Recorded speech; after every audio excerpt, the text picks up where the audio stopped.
Alright, boys, we are at 2025, and I'm recording this on January 1st, which is the first day of the year. I'm recording at pretty much 3 right now, 3 p.m. Pacific time right now, and I pretty much want to go over what happened with my channel in COD Mobile and COD Mobile events and stuff, and yeah. So exactly 1 year ago, when it was New Year's last year in 2024, I did have 33 subs. Of course, I got that number because I did gain 327 subscribers in 2024, as you could see it right here. And honestly, this is a huge improvement for my channel compared to all the previous years combined. Now, I did start YouTube at 2020, but it wasn't exactly COD Mobile. I did play COD Mobile. I think my first ever COD Mobile game, or the first time I downloaded COD Mobile, was at the end of May 2021. And I was playing MP, like, not the ranked MP, but the pubs and shit. Honestly, dude, I was pretty trash at the game. I did not watch YouTubers and stuff, but we're going to talk about what happened in 2024, not recap my whole entire channel. So I believe it was in March of 2024. I did make the pitch black crate opening video where I was trying to get the Rose Rook skin. I did get the 117 Black Rose skin, but, well, I did do 100 pulls with gold crate coupons in that video and still haven't managed to get that Rose Rook skin, which is shocking and disappointing, to say the very least. When I posted that video, I had no idea it was going to be my most popular video in my channel. I thought it was just going to get some views and that's it. But when I saw it blow up, man, I was like, damn. I've never seen this coming, man. Like, even when I searched up, like, the pitch black crate openings and stuff, dude, some of the videos didn't even have as much views as mine. I swear, like, I don't know, maybe I got lucky with it, or my thumbnail was just convincing enough, even though it was kind of lazy, but hey, if that video got a lot of views, well, good for that video.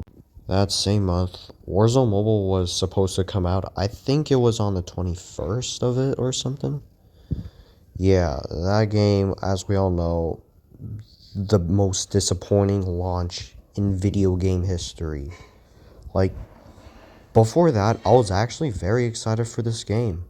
Like, I wanted to play a new game. Like, I didn't want to play the same game over and over. I was really excited, but just too many letdowns, too many bugs, unoptimized shit. And the thing is, here's why I think the game went bad. This is the one reason that the game cannot be optimized well. It is using that IW9 engine that would be used for PC Call of Duty games. Meaning, no device can play at the best graphical settings with smooth frame rate. Yes, that includes the iPad Pro M4. And meanwhile, even though the phones or tablets or the iPad Pro M4, M2, like, they have solid processors and stuff, like, imagine playing on a mid-range phone with, like, chipsets that are not as good as, like, A17 Pro or something. Imagine playing on, like, an older iPhone, older Android, or a mid-range Android, like, or even on my Galaxy S21 Plus, like, dude, it's gonna be horrible. It's, like, horrible experience. My phone would, like, barely survive an hour of this game before my battery would hit 0%. Like, it was that bad. Like, it was horrible. And I know Warzone Mobile did receive some updates even till now, but till this day, the game is still fucked. And let me tell you, it's actually hard to optimize the game if you're putting a PC graphic engine level on a mobile game. Like, use your fucking logic and brain, Activision. What is this? Alright, I'm not gonna ramble too much on that, but still, like, that is a catastrophic flop. I'm just saying that, dude. Like, seriously. Okay, enough rambling with the Warzone mobile flop. So, I'm just gonna bring up the fact that I did go to Senior Sunset and play COD Mobile, but I'm gonna say one thing. My battery was draining very quick. Like, I had over 50%, and then, like, I was playing, like, 3 Alcatraz games and stuff, and the battery just was, like, nearly dead. Like, I think, like, I was at, like, 10% when I stopped playing the game, like, when it was over and stuff. Like, I decided to shut off my phone and stuff because I did not want the battery to just 100% die, you know what I'm saying? And yeah. And also, I think this was the beginning of June, right before I graduated high school. I did end up playing in Parker the Slayer's lobby.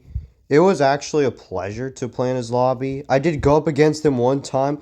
Like, I was landing on a freaking custom striker, though, but I had MW11. I was shooting at an enemy and just literally I got strokered by Parker the Slayer. Like, obviously, like, that's his, like, the way he'd call that striker, which is obviously a toxic shotgun. It was meta at the time. And, dude, he called it stroker. I'm just gonna say I got strokered by him. That's all I'm gonna say. Like, he was also landing on that airdrop too. He grabbed his custom striker and annihilated me with it. Another thing I want to talk about is the release of the Cry map. That one, it really excited me. We haven't had a map in like 2 to 3 years. I think 3 years, dude. Like, the last map we've had was Blackout. Like, that was 2021. 4 years from now, or should I say almost 4.5 years from now. That was real exciting until the Cry map came in somewhere in October or something. I don't remember what month, but I wish Cry map was a bit better. They could have added more players in it. The lobbies do feel a bit empty. It feels a bit more bodified than it should have been, but it's an incredible map to play at. And the Cry event too, like, I actually liked it, man. Like, I mean, I didn't really participate that much, but I kind of did, dude. Like, the event is just like, you know, just an event. But the map itself actually felt fun to play on. Rather than just play on Isolated Forever or Alcatraz Forever. Like, I don't play Cry anymore simply because of bots. Like, I barely get any real players in this lobby. And sometimes 100% bots. Well, besides my teammates, of course. But other than that, yeah. I did pretty much talk about what I wanted to talk about, but my phone, you know how I'm playing on my phone right now? Right now, it's not like a very bad experience, but I do experience aim delay sometimes in this game, which very much annoys me and actually prevents me from killing enemies sometimes. Which obviously it's bad, and of course it sounds bad. And I've been lagging sometimes in this game, which has been annoying me. Of course, it was a lot worse from July to September, I believe.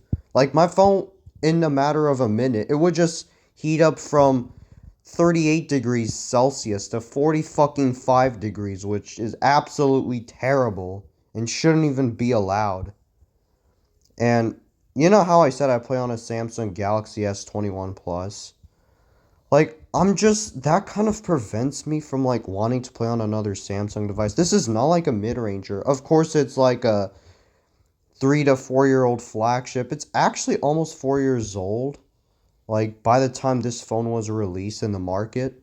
But I just think that it's kind of unacceptable that it was heating up that much. But a software update did fix that issue though, so I'm not really experiencing any severe overheating issues. But that was something I wanted to note. Like, another thing that has really bothered me this year when playing COD Mobile is that when I'm playing the game, like, let's say I want to solo squad, right? And I'm screen recording because I need to make content. Like, the battery drain has been pretty bad.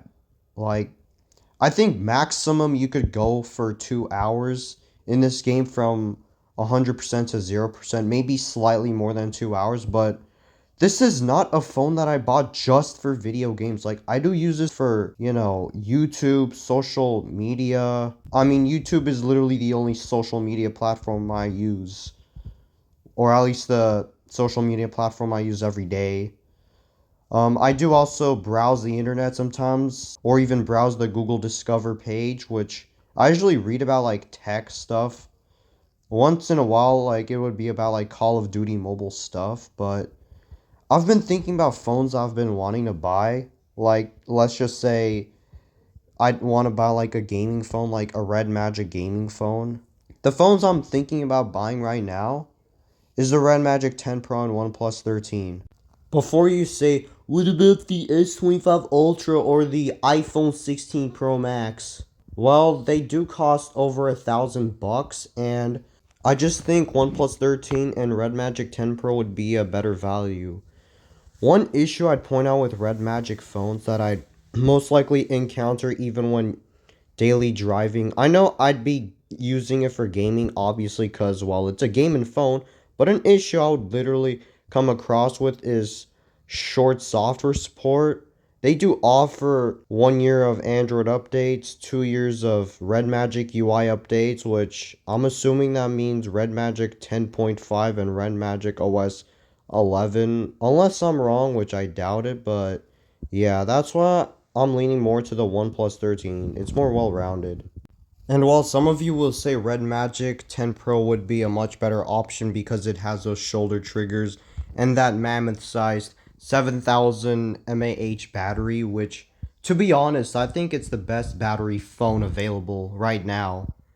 But OnePlus 13 isn't really anything trash or anything. They did upgrade from 5400 mAh battery to 6100, which that's still amazing, especially when you consider Apple's battery size, like a very mediocre looking 4700 something milliamp hour battery or Samsung's 5000 milliamp hour battery. Like, I just think OnePlus has nailed it this time. And they do got much better cameras than Red Magic. I don't know about much better I think much better cameras, yeah, because, well, it's got a telephoto camera. It's much more versatile. And I also think it's much better for daily use because you have not only IP68 or IP69, but I think you're gonna get at least 4 to 5 years of software updates, which is pretty much good for me. It's the same as this phone which I'm using right now, which is the S21 Plus, and that's very acceptable for me. That's either good enough for me or more than good enough. This is why I'm planning on buying the OnePlus 13 and pretty much leaving Samsung. I just cannot wait for that Oxygen OS 15 experience anymore. And if you're using like a OnePlus 12 and you don't like that curved display, like just get the OnePlus 13 if you can afford it. Only if you can afford it. But this is pretty much all I gotta say. Happy New Year, everyone. I hope y'all had a great 2024. I had an interesting 2024. 2024 has been interesting, more interesting than most years I've come across. I know there's some non-COD mobile events that like I'd kind of love to talk about, but hey, I have to talk about COD mobile events in this video, so I'm not gonna go on a whole ramble, make this like 30 minutes. But yeah, if you enjoyed this video, smash the like button, subscribe to my channel, ding that notifications, and yeah, peace out.